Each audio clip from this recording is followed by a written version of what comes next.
Welcome back to the course. Now we will see working with post request. So what is post request? Post request we generally intend to have some modification at the server side. Data manipulation with the user adding data to the endpoint. Mainly used for adding something at the server end.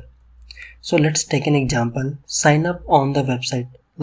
Take an example like Facebook, where when we are signing up, we are using username and password and hit for sign up. What happen at backend? It will take the post request and create an account for you. Just like that, we can understand the post request.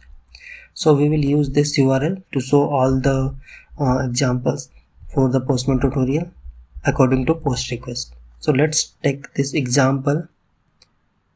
Let's take URL and go to the Postman. Now we will create an request. After clicking plus sign, we will set HTTP request as post. Just paste this URL and hit this.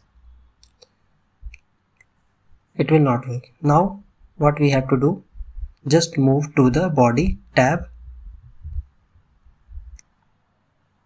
just click raw, select JSON. So what we are doing here, we are just creating an user to that URL. As we can see in the browser, this has 10 users, right?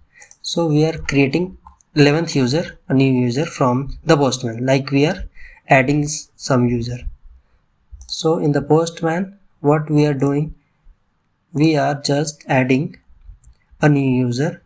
After clicking raw, select JSON, we just need to copy and paste one user result from the previous GET request like below. Ensure that the code has been copied correctly and paired curly braces and bracket. Change its ID to 11. I am changing its name Abhishek Kumar and your desired name. And all the things you can remain like this. And hit URL. Now you can see the status is 201. Created should be displayed. 201 means it is created at the server end. We can take that as this is added our account or user to the server end. Now the 11th user, that is Abhishek Kumar, is added. So this is all about Postman. Next lesson we will see how to parameterize request. Thank you.